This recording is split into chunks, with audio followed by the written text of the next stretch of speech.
All right, welcome everyone. This is Nanners from Two Stupid Gamers. I'm here at Derpycon 2022, and I'm with Sherman from Originofplay. Hey, how you doing? How you doing, guys? We're at Derpycon. You know, we're here. We provide sim racing at the event today. You know, for all our racing fans out there, you know, you can get in and have a really cool driving experience. You know, been doing this a while. We're big racing fans. I'm a big car guy. You know what I'm saying? So been in the life for a long time. Had a few tuning cars. You know, big Fast and Furious fan. So been to a couple shows, car shows. So you know, yeah, we're here providing a service to all anime fans. Yeah, it's certainly something that was unique to me because I don't think I've ever seen racing sim setups specifically at a con. I've seen different like arcade setups, but I've not seen racing wheel setup, which is why we had to stop here. I had to get my hand on some of the tech here, and I'm actually curious because again, I'm like nerding out just like you are with some of this tech. Can you explain specifically what equipment that you have brought here for these three setups? Okay, so all these setups right now are ran on PC. You know, they're Ryzen 7. 3070s, you know, fully spec'd out gaming rigs because these screens are ran in 4K, and also depending on the level of your rig, you have a lot of platforms running in the background, so you need a lot of good processing. Finitech wheels, track racing seats, like I said, 4K screens, Thrustmaster wheels, pedals. It goes on and on and on. It's like having a real car, you know. But also with really good internet, you can also race with your friends simultaneously in different races. Well, again, I mean, I'm familiar with this. I know you're familiar with this because we talked a little bit about it, but like, is this something that you specifically bring to a lot of conventions? Because again, I just can't get over the fact that I've never seen this before. Oh no, yes. Like I said, I'm a big racing fan, so I bring this experience to people who never experienced it before. Like during COVID, it really blew up because people were home. You know, everybody's played racing games before. You know, like Forza, Gran Turismo, stuff like that, Need for Speed. But when simming is different because it's, you have to drive really, with all the rules, braking, gas, all that type of stuff. But me being a big fan of it, like I said, letting people experience it, something I'm passionate about. So bringing this, they can try it out, and probably pass their driving lesson. You know what I'm saying? So it's really in depth, and it teaches you a lot about cars too. It is harder to do sim racing than it is Mario Kart or any kind of other game that maybe a gamer will come into this and think of it with their video game brain. But if you play these games in the same way that you would like a typical arcade racer, it's just not really going to work the same way. No, so one of the things I do is when a person who's never simmed before sits down, I ask them a couple of questions because you can't just jump into it. I have to hey, I love Mario Kart. Nothing is Mario Kart, but that's very arcadey. A lot of people want to jump in and just hit the gas. No, it is real driving. You will hit a wall. And, if you're hitting a wall, you're not having fun. I want you to have fun. So I try to give them, explain to them, hey, you're going to have to use your brake. You're going to have to be, where other drivers. It's not Mario Kart. You know what I'm saying? But Mario Kart's great. I love Mario Kart. We love Mario Kart. I love Mario Kart, no time. But sim racing is totally different. There's a lot of rules. It's very realistic to real driving. They get in with that mentality.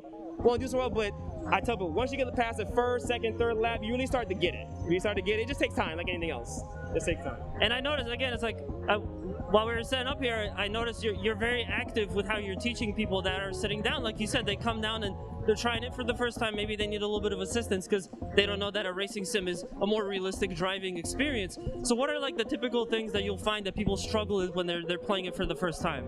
Braking. Braking.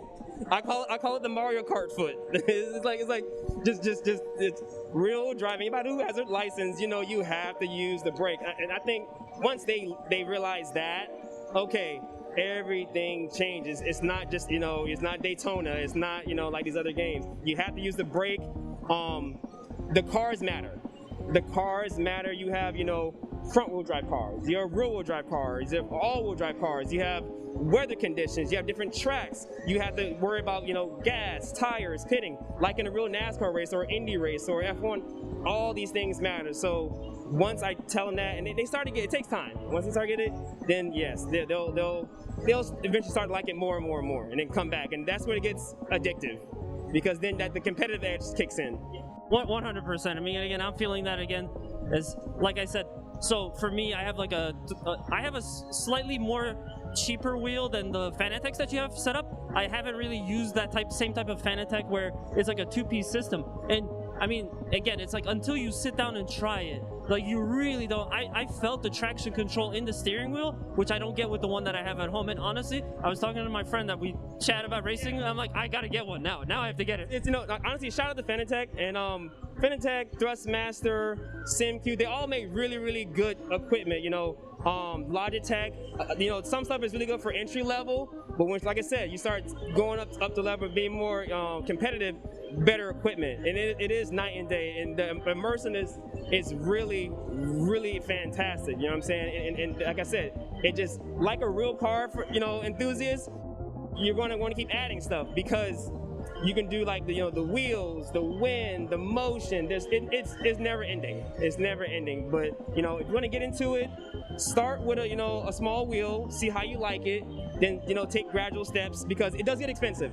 But like I love this, and my passion. So, you know, I put more into it. But any racing fan, you're going to end up loving it. You're going to end up loving it. Definitely, 100%. And now, of course, so you have these 3 great setups here as well. But Origin of Play does a lot more than just racing setups. So, I've been collecting video games ever since I was like in middle school. So my collection of, you know, retro games, stuff that turned into like a, you know, part-time business. I do gaming tournaments. I compete in tournaments myself. You know what I'm saying? I build PCs. You know, we do like you know, weekly tournaments for people in my area. You know, it's everything that, you know, that's gaming. You know what I'm saying? So it's not just sim racing. It's a full-blown thing. We go to events. You know, we bring the experience.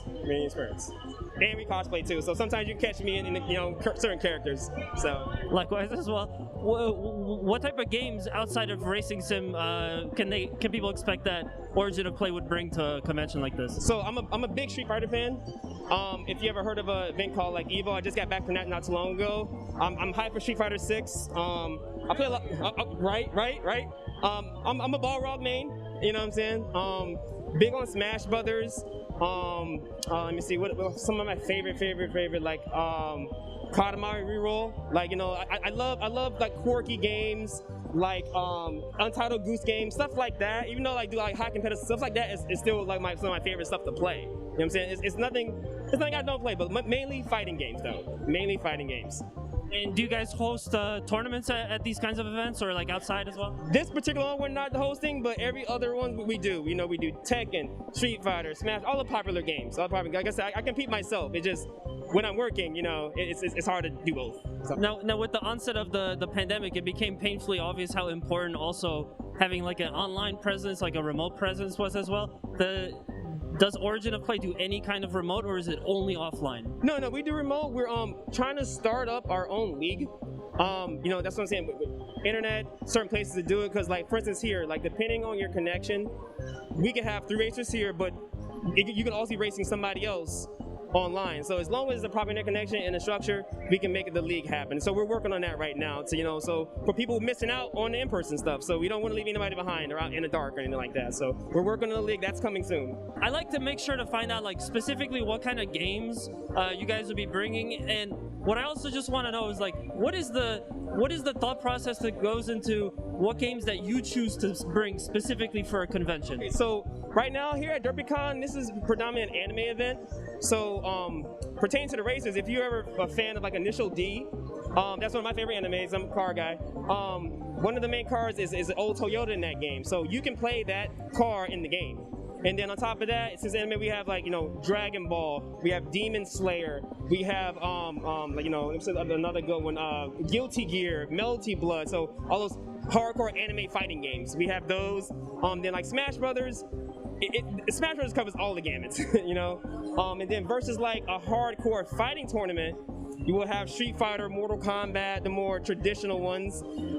Then like, for instance, we go to more esports events. You will have like, you know, Counter Strike, Overwatch, like Call of Duty. You know what I'm saying? So each different event has different scenes. So we bring the games according to those scenes. So you guys pretty much do like all genres, including shooters too. Yes. I also big Overwatch fan. You know what I'm saying? Diva main. So yeah, we play everything, but we can. It's easy to just, you know, bring certain games to certain scenes. It's pretty easy, So is there any way that someone who's watching and maybe interested, is there any way that people can get involved to kind of assist with Origin of Play, maybe like at an event or something like that? So one thing is that we do a lot of shows, a lot of traveling. We're always looking for volunteers. You can hit us up on our social medias, give us a DM. We are always up and down the East Coast. So if you see, we always post where we're going. If you might be interested, hey, hit us up. We're always need volunteers. You don't have to be a gamer to help out. You know, that can be learned. Anything can be learned. You know, if you know, I started on this young. If you have any questions, we can teach you stuff. You know what I'm saying? No, everybody starts on the bottom. You know what I'm saying? We can teach stuff. And then on top of that, it's also a platform. And that's one of the main things that makes this job really fun, because I meet a lot of YouTubers, a lot of streamers, you know what I'm saying, you know, a lot of cosplayers, photographers. It opens a lot of doors for people to do a lot of different besides just gaming. So definitely hit us up in the DMs for any upcoming events, and we can definitely make something happen. And where can they find you? Like what website, what social? Okay, originofplay.com, originofplay on Instagram, originofplay on Facebook, originofplay on Twitter. And we will definitely link that in the description and also in the video as well. Sherman, thank you so much for talking. Thank you so much, man. I really appreciate you guys. I hope you guys are having a really good time. Hey guys, please come out and check out Derpycon. It's a fantastic anime convention in New Jersey, and in Origin of Play. All right, have a nice one. Have a good one.